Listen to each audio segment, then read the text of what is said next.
The following review is intended for entertainment purposes and targeted for adult fans of the series.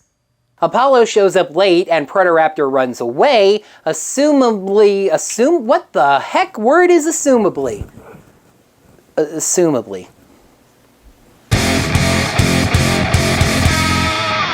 Hello there, heroes. I'm the Orange Ranger, and welcome to another Tattooed Teenage Alien Fighters from Beverly Hills episode review. Please. It's all about popular. Now, while of course disclaiming that anyone can like these types of shows, I'd stand to wager that most of us did not get to experience being the popular kid in school. Well, I sort of did. I was my school's morning show sports anchor, so most of the students in the school were aware of who I was. But I mean, I wasn't the kid that people wanted to hang out with or wanted to be themselves. On this show, Lori is the popular girl in school, while Swinton is the nerdy kid that doesn't have any friends. But what happens when Swinton gets a taste of popularity? Will it be everything he dreamed of? Or, as Totally Not 90s Dude said last week, should he be careful what he wishes for? Let's find out by taking a look at the 27th episode of TTAF, Mr. Popularity. Please make sure you're subscribed to my channel to see all of my videos. Ring the bell, get your notifications set up so you're notified whenever I post brand new videos. And if you're interested in lending any financial support to my channel, please check me out on Patreon or Ko-fi at Orange Ranger Videos. Right off the bat, things seemed a little weird when the title seemed to fade in differently than it usually does, and I noticed that the stars were moving. Usually the stars are sitting still, and then Molecula slides in from the right. That's right, heroes. 27 episodes in, and we finally have it. The first episode that does not start on Molecula. Instead, we start off at the school where basically everyone is using Swinton. Lori is rehearsing a speech at him, preemptively preparing to win Student of the Semester, whatever that is, for the third, semester in a row. Drew then walks up, giving Swinton a flyer because his dad, remember, a newspaper editor, is looking for the voice of a generation, again, whatever that is, and she's having a poetry reading that she wants him to attend. Then Gordon saunters in, brand new jacket and tie, practicing to be mayor for a day. The mayor names a student at the school mayor for the day every year, and well, Gordon's mother is the mayor, so he feels like a shoo-in. Swinton marvels at all the things that his friends are accomplishing, and wishes that just once, he could be popular. How could this happen to me? Now we head over to Molecula. I know it's a really small change, but when it's been the same formula episode after episode, this small change is actually very refreshing. Gorgannis is back on his tack to try and take down Nitron. He has wish dust from the asteroid Utin. One spread on your body and anything you wish for will come true. So why doesn't he just spread it on himself and wish away the Sentinels? They thought of this. He's immune to it. And of course, he doesn't trust Lechner to make a good wish with it. Instead, he'll dispatch the Predaraptor, covered in the dust, to get it on one of the Sentinels and have their wish come true. His idea is that their wish coming true will elevate them over the rest of the team, thus making them less equal and thus unable to form Nitron. Of course, if they know that they can make a wish, couldn't they just wish for Gorgannis to be gone? He's immune to the dust, not to the wishes, right? I found a plot hole! Nurse! They kind of wrote themselves into a hole as far as the tattoos flashing would mean they'd have to have another scene set back at the school, so we just head directly to Nimbar's cave.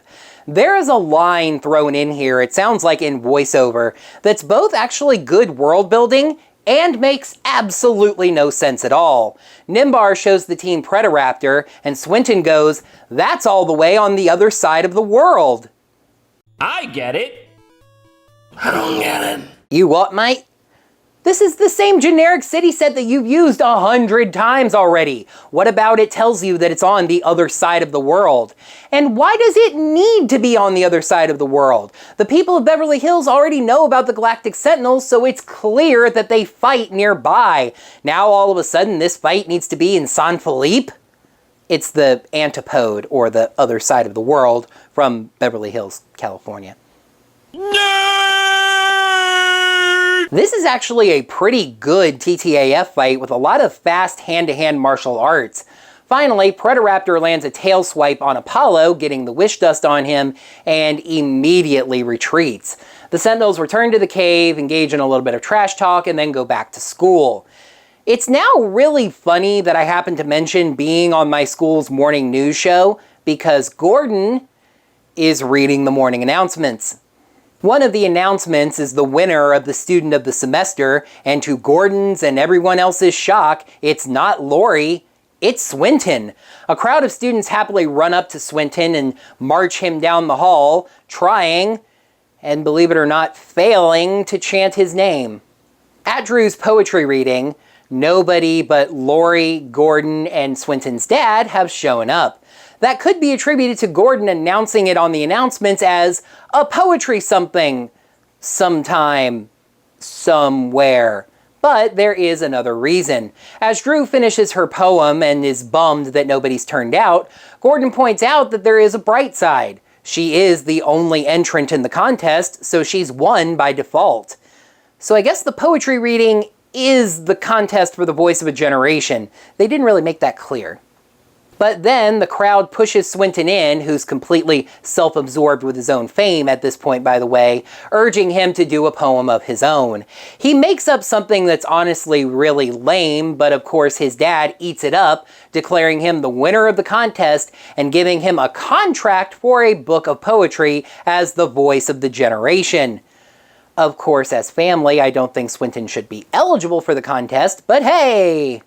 The others can't believe it, but they don't get much time to think about it as their tattoos flash and it's off to Nimbar's. Predaraptor is back.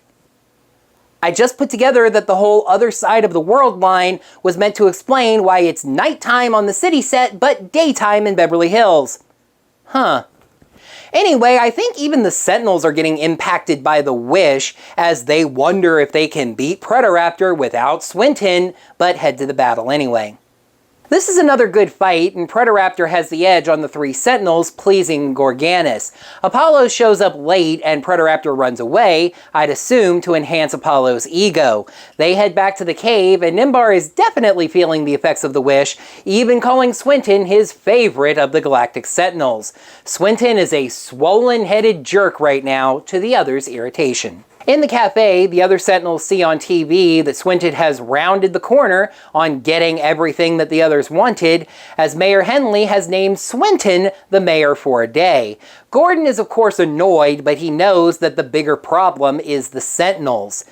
They specifically mention here that they haven't been impacted by the wish, probably because of this show's ready-made excuse for everything, use of the portals. However, they still act like they are because they're still worried about whether they can beat Predaraptor without using Nitron. Shut up! They get called back to the cave, but I'm not really sure why. I guess Predaraptor's back, but they have time to go do something else first before dealing with that. They discuss how this change in Swinton happened after the first fight, and Nimbar owns this DVD as well, so he rewinds the episode and... Okay, I'm kidding. They call it reviewing the battle footage. Nimbar sees the wish dust and explains it to the other Sentinels. The cure is apparently for Swinton to make the opposite wish. Okay, so let's get this down now. He has to wish to be unpopular. The opposite wish. Drew's Aunt Nicole is throwing Swinton a party for all of his accomplishments because that's not weird at all. That totally makes sense. So they go. The Sentinels get to the party, dragging Swinton aside and then immediately getting summoned by Nimbar as if this had been prearranged. Swinton, however, will not leave the party because he has to think of his fans first. In pretty clever fashion, the Sentinels play into Swinton's big head, saying that Nimbar has announced that he is retiring and has named Swinton his replacement. The honor convinces Swinton to leave the party. In the cave, Swinton brags that clearly Nimbar just realized there was somebody better for the job and is graciously stepping aside. Nimbar just wordlessly puts up the screen showing the Predaraptor is back. Swinton announces that he'll take this one on all by himself, transforming to fight Predaraptor one-on-one, and getting kicked around. As annoying as he's been, Drew does still want to go help, and Nimbar says no, wait. And after about 10 seconds of getting kicked around, Apollo wishes he had some help. Nimbar tells the others now to go, and they do so, immediately forming Nitron. The galaxy's most useless shield gets knocked away, and then Nitron immediately just wins. Back in the cave, Swinton says he's back to normal, and that's it. There's no follow-up, no look at how things have returned to normal. It's just time to read the signs. Episode 27, Mr. Popularity. Pros: excellent fight scenes, a decent Gorgannis plan, and celebrating the nerd. Cons: lack of confidence from the other three, Swinton gets cocky way too fast, and no follow-up. A good story here, but I don't think they spent the time in the right places. Mr. Popularity gets 3 signs out of 5. There was just something different in the fight scenes this time that made them seem a little bit better. I do think there was a little bit of fast forwarding and just more of a focus on direct hand-to-hand combat versus all the flipping and jumping that we get in normal episodes. I think it was to help focus on the weird idea that Predaraptor would be a challenge without being able to form Nitron, but it was nice for one of Gorgannis' monsters to actually seem threatening. I've said this a couple of times already, but getting rid of Nitron is a pretty good line of thought for Gorgannis to follow. It's a very direct line of thinking. Destroy your enemy's strengths and make them weaker. This was a really roundabout way of trying to get there, not to mention the plot hole of Swinton just being able to wish Gorgannis was gone, but it was a good idea, and as usual, it nearly worked. And I could have easily seen this story going to Drew, who doesn't even like popularity, or Lori, who is already the popular character. The fact that they chose in this episode to celebrate the nerd, Swinton, was a nice touch. I mean, it is kind of a writing layup going to the opposite end of the popularity spectrum. Listen, I'm trying to give them credit where I can. But hey, now I'm done giving credit. Especially after they established in this episode directly through dialogue that the Sentinels were not impacted by the wish dust, it was just really weird for them to worry about their ability to fight to this degree. I didn't mention it during the plot summary, but there's a point where the 3 of them go to transform and just look over at Swinton's empty platform kind of sad and scared. Really? They wouldn't care if he was there most weeks. Maybe it was because all of the confidence in this episode went to Swinton.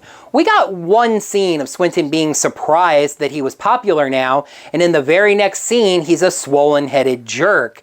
Maybe that's a statement on how just so quickly fame can go to one's head, but I really would have liked just a little bit more in between in the next scene before then seeing him act like a jerk. And I really did miss the follow-up we didn't get at the end of the episode.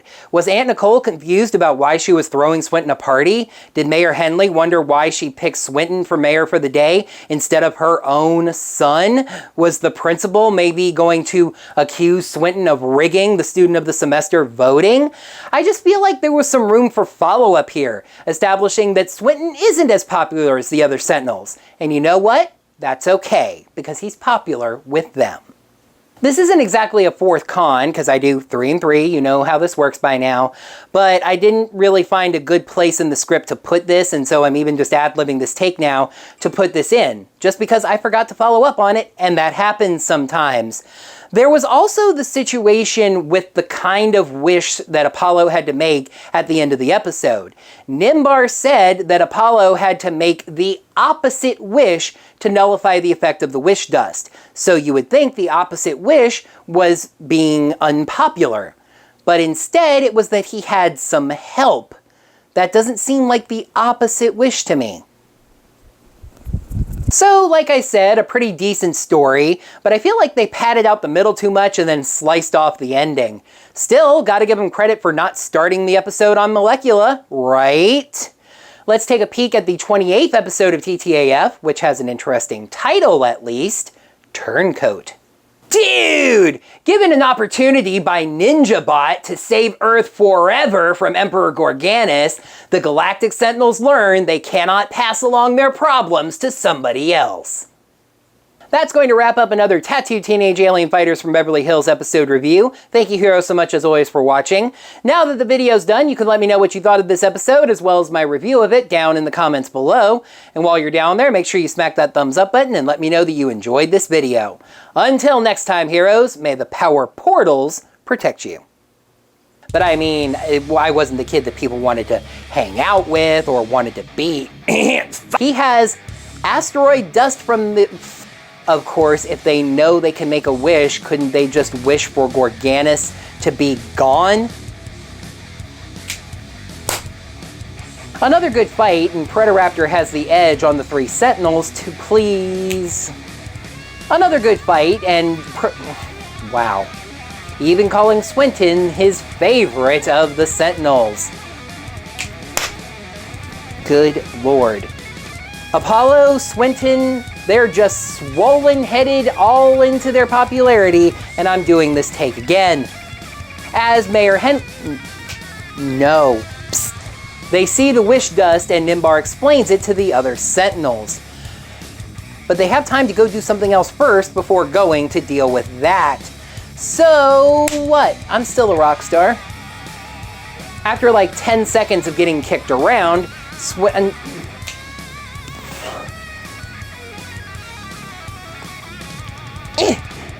Episode 28, Mr. Popularity. Episode 27. A good story here, but I don't think they spent the time. And I could really easily see this story have gone to... Was Mayor Henley confused about why she named Swinton mayor for the day instead of her own son?